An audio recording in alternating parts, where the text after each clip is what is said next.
Good day. Welcome back to G&H Honeybees. It is, what is it, 18th of March, 19th of March, 2024. And it's about 17 degrees Celsius, about 65 Fahrenheit, somewhere around there. And for the last 5 days, we've had higher than normal spring-like temperatures. You can see the daffodils here are in full bloom. Got other little flowers growing here. Well, there, I don't know if the camera's going to show up, but the maple buds are just about ready to bloom.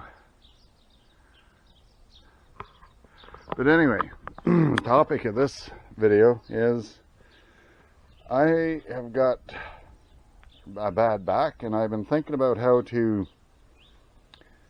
move hives around or move boxes around easily. And I looked into getting a hive lift, but it turns out they want my firstborn to pay for one.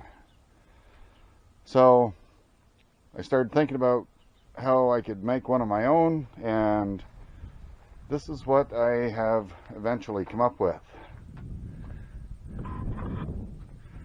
So I've got a cradle. It's made out of pressure treated 2x4 with a 3/4 inch plywood back plate. It's got a hole in the middle of it. And I've got an inline weigh scale, which if I want to weigh the boxes, I can just put that scale in there. I'm not going to have it in there all the time, but I can put that scale in there and measure the weight of the boxes. And I built these forks with extra support because I know wood isn't the strongest material to build out of. And I've got carriage bolts through here, and one up through here, and a few deck screws holding it all together. And on here I've got door hinges, which I've sunk into the wood with a router, and a little piece of 3D printed stop to keep it from flopping right over. So they just flop up and down. And it took me a while to figure out how to make wheels for it and a railing. So the backboard is 3/4 inch plywood, and this is a 2x3 that I've cut down to 2 inches. And this is the only thing I get was 1x4, so I've cut it down to 1.5 inches. Or 1 3/4 inches, I guess, just to make a rail for the wheels to run in. And I thought about wheels for quite a while. And Heather and I were out here one day, we were looking at the back of the garage door when it was closed. And lo and behold, the top roller mounts for the garage door were perfect. So if you look down in here, these are garage door top roller brackets with garage door rollers. They've got bearings in them, and they're good little wheels. I mean, they're not the best for doing this, but it's what I've got. And so I've got 4 of them on there, and that just rides in this channel that I made out of the wood, and just goes up and down with the wood, or with the cradle. And I bought myself a cheap winch, and I kind of wish I'd splurged a little more on a better winch, but it is what it is. It sounds like it's going to explode. I don't know. It doesn't seem to be an issue, but it just sounds terrible, but it works. So, and then on the back here, let me wheel it around here in the sun.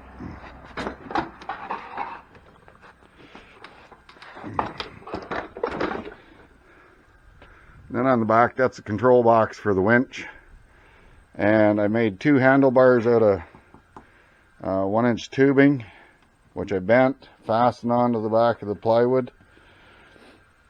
And I got some cheap bicycle grips and just put that on there for gripping. And this is the winch control. And then these wires here, they run down to a motorcycle battery. So, yeah, you can hear that winch. Yeah, that winch sounds terrible.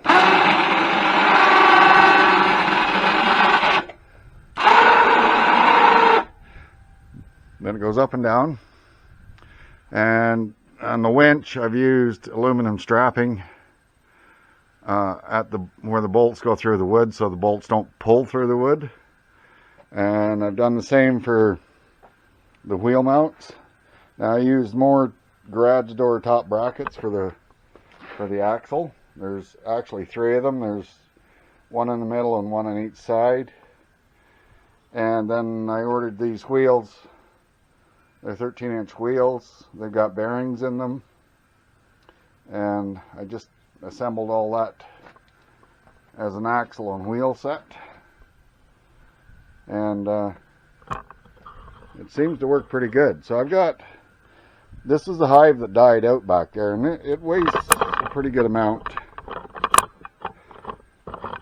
Actually weighs 38 pounds. Just by the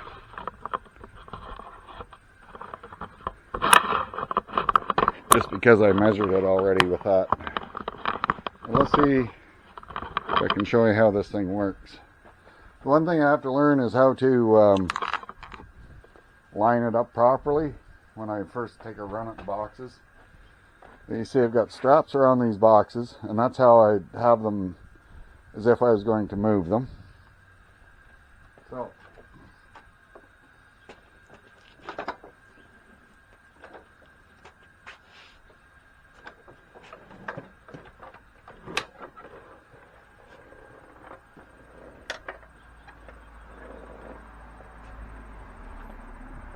and you see the hinges flopped up when I lowered it down over the box.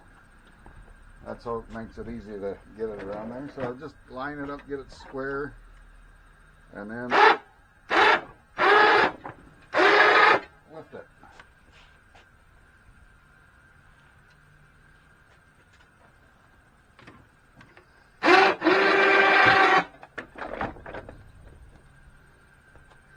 And then to get the lift off, of course, you go down below the handholds and the hinges will flop up. And you slide it out.